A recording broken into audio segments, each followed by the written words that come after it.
Salut, c'est Olive Chavi, cadre commercial et entrepreneur.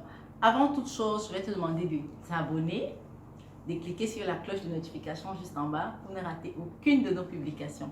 Et si tu aimes, lève un pouce en l'air. Alors, notre thème d'aujourd'hui, c'est 5 attitudes à avoir en entreprise. Avoir une estime de soi, une confiance en soi, c'est très important. Parce que quand vous avez confiance en vous, ça vous permet de donner du punch à votre journée. Ça vous permet de donner du punch à vos objectifs. Et vous avez plus facilement la chance d'avoir à atteindre vos objectifs que de ne pas les faire. Et puis tu peux plus vite réaliser tes objectifs. Deuxième point, avoir une relation cordiale avec tes collègues. C'est très important.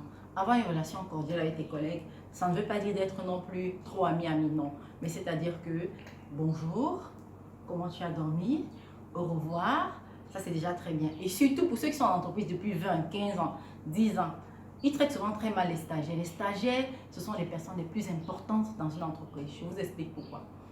La stagiaire, elle est avec vous, vous êtes là depuis 15, 20 ans, vous allez bientôt prendre votre retraite.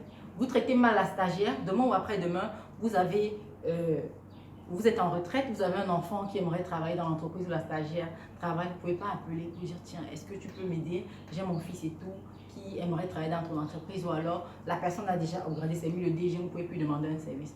Le stagiaire, c'est le DG de demain. Le stagiaire, c'est le boss de demain. Alors, il faut bien traiter les stagiaires. Troisième point, restez motivé. Restez motivé parce qu'en général, les problèmes de famille affectent notre motivation. Les problèmes personnels affectent notre travail. Et ce n'est pas bon. Il faut tout faire pour rester motivé. Si c'est difficile pour vous d'être motivé, regardez des vidéos de motivation personnelle sur Internet. Écoutez de la musique, mais votre motivation doit être au top. Alors, quatrième point, plus important, se créer un objectif. Ah oui, c'est possible de se créer un objectif en entreprise. Se créer un objectif, par exemple, ça peut être celui d'avoir un profil de carrière, donc de partir de stagiaire à cadre, de cadre à manager, senior manager, directeur, ça c'est un objectif. Vous pouvez avoir un autre objectif de dire, bon voilà, je suis arrivé en tant que stagiaire, moi j'aimerais avoir une formation en ci, en ça. Il y a souvent des entreprises qui ont des logiciels en ligne pour apprendre. Vous pouvez demander à l'entreprise et vous payer une formation en ci, en ça. En étant dans une entreprise, il faut avoir un objectif, c'est important. Les objectifs, ce ne sont pas seulement pour les entrepreneurs, c'est également pour les employés parce que tout le monde ne peut pas être entrepreneur malheureusement. Cinquième point, n'oubliez pas de sourire. Ah, son sourire, il faut toujours bien le porter. Moi, je le porte bien, n'est-ce pas? N'est-ce pas? J'aime beaucoup mon sourire. Alors, je vous laisse avec Téferrette. Aujourd'hui, vous allez apprendre quelque chose de magnifique. Je suis sûre que vous allez adorer. Alors, on se retrouve tout à l'heure avec Téferrette. Bye bye!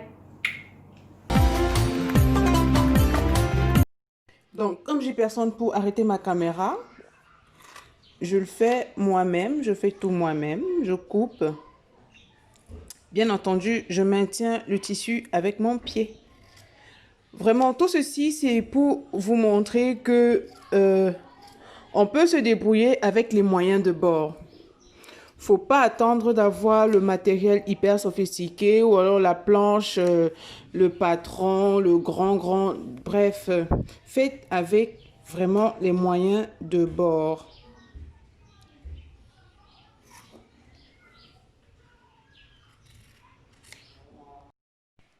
Donc là, on a coupé notre circonférence. C'est pas parfait. La perfection n'est pas de ce monde. On tend juste vers elle. Donc, on va ouvrir. Et vous voyez, on a notre cercle. Il est grand. Il est large quand même. Faut le faire. Donc, on va également couper notre tissu en satin et on va confectionner notre bonnet. À tout de suite. Donc, une fois que vous avez fini de coudre votre circonférence, vous l'avez retourné. Vous allez également coudre, c'est-à-dire que à l'endroit, vous cousez à l'endroit, du bon côté. Moi, ce que j'ai fait, c'est que dès que j'ai fini, j'ai retourné, j'ai repassé pour que ce soit bien, pour que les plis soient parfaits ou presque parfaits. Ensuite, j'ai cousu à l'endroit comme vous voyez là. J'ai cousu à l'endroit et bien entendu vous laissez l'ouverture, hein, vous laissez l'ouverture pour l'élastique. Donc là je suis en train de mettre l'élastique pour pouvoir terminer ma couture. Comme je suis seule et que j'ai personne pour arrêter la caméra, vous voyez ça va faire des fronces. Là je suis en train de mettre l'élastique pour que ça fasse de jolies fronces, de sorte que lorsque vous allez mettre votre bonnet, que même au niveau du front et des tempes, que ce soit le satin qui puisse les toucher. Comme ça n'absorbe pas l'hydratation que nous avons même au niveau des tempes et du front. Donc voilà, il faut vraiment se rassurer de cela. Donc là, je finis de mettre l'élastique et je vous reviens. Donc, une fois que l'on a mis l'élastique, on a refermé l'ouverture, comme j'ai fermé là. Là, on a notre bonnet. C'est un bonnet extra large. Là, je vais le mettre sur moi. Comme vous voyez là. C'est un bonnet vraiment... Il est vraiment extra large. Donc, si vous avez beaucoup de cheveux, ou c'est pour les personnes qui ont beaucoup de cheveux, ou encore qui ont des locks comme moi et qui sont de longs locks, donc ils peuvent utiliser ce bonnet-ci. Donc, voilà notre bonnet qui est réalisé et qui est plutôt pas mal. Donc, vous avez deux sortes de bonnets.